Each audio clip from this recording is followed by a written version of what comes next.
even bill myself as a cowboy poet.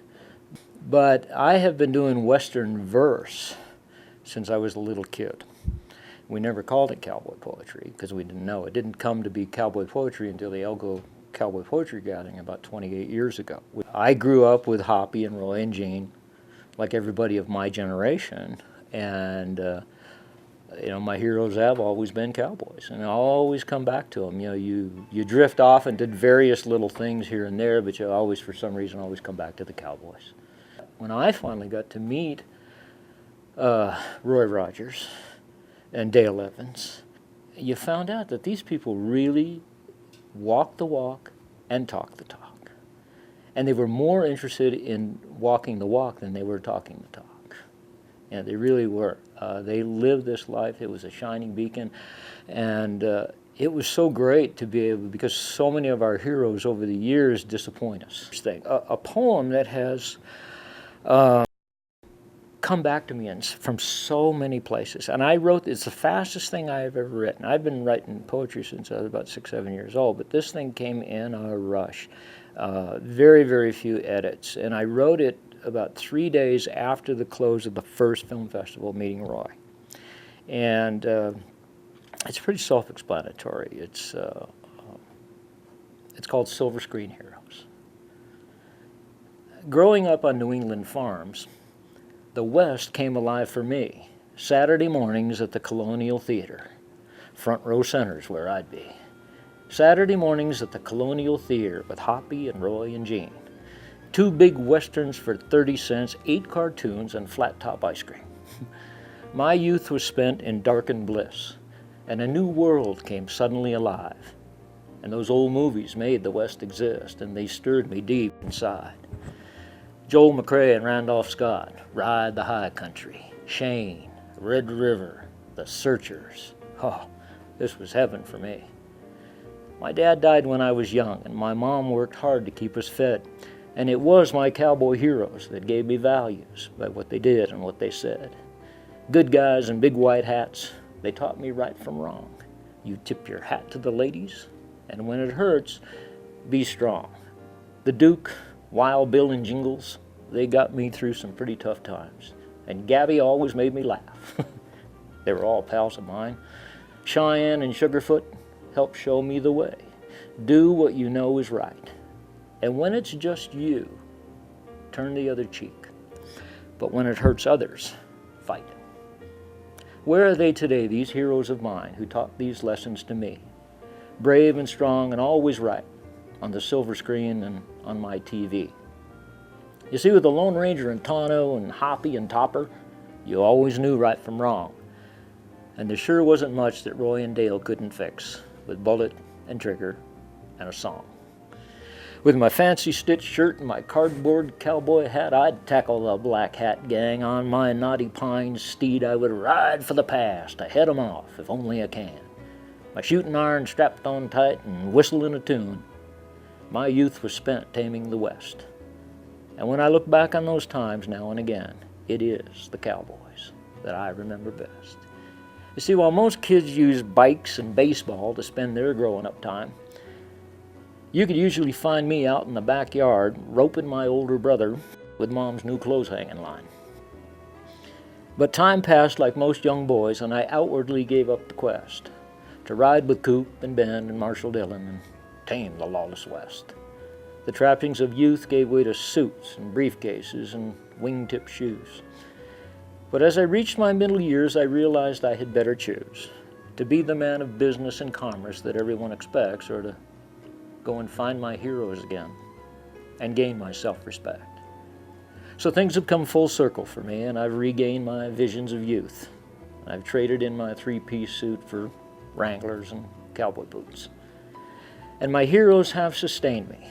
And though I left them for a spell, they waited for me, and they never wavered in the message that they tell. I don't know where the youth of today can find heroes to fill their eyes, when drugs and scandal and greed and glitz turn their heroes into lies. I have been so very privileged to meet some of my silver screen heroes and to stand and shake their hand, and they did not disappoint me. in their words nor in their stand. And their grip was firm and steady, and their eyes looked straight at you. And now I know that what they gave me was just and fair and true. The cowboy image is still, I tell people a lot of times too, our symbol is the eagle for the United States, but it should be the silhouette of a cowboy. Because that hat, that silhouette, that guy, that one man sitting on horseback, it tells the story of America. We'd love to have you. We'd love you to help. But if you don't, I still don't need you. I'll get the job done. John Mitchum was a good friend. John and I met through the Sonora Film Festival at that time, and we were kindred spirits from the moment we met, because John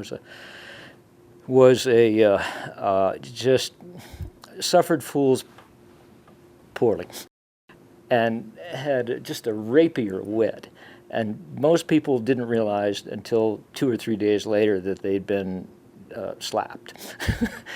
And so we became good friends. And when he started coming to the film festival and everything, John used to did the sunrise tours. And so he'd always, how he did them, I don't know, because usually he'd be up till 3 o'clock in the morning holding court in the Dalville Hotel. But he roped me into those.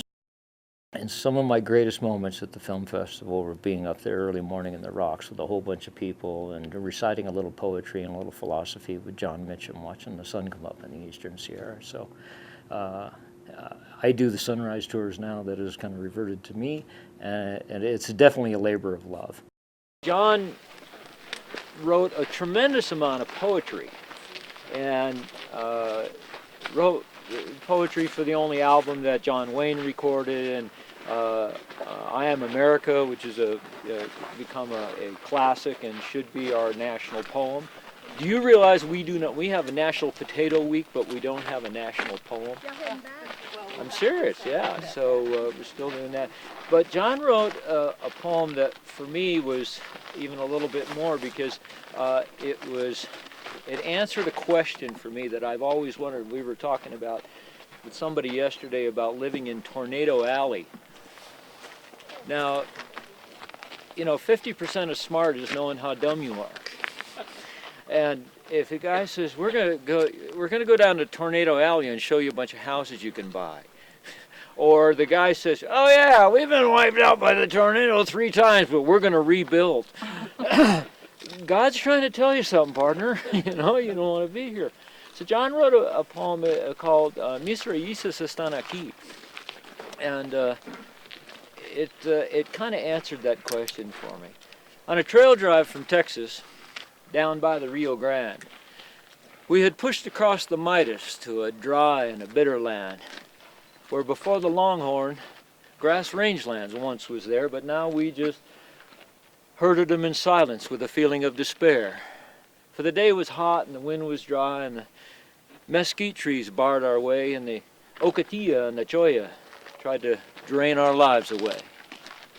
And we came upon a ranch house dying in the desert sun, and we looked the old place over and couldn't see anyone. And then from the ranch house door a man stepped out. He was old beyond his years, a viejo caballero, and his eyes filled up with tears.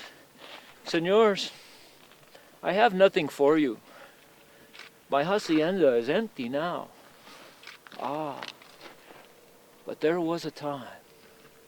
And he shook his head and gave a gentle bow. And I asked him why he stayed on in a place where hope was dead. And his face grew soft, and he looked at me, and this is what he said. Señores, mis raíces están aquí. My roots are buried here.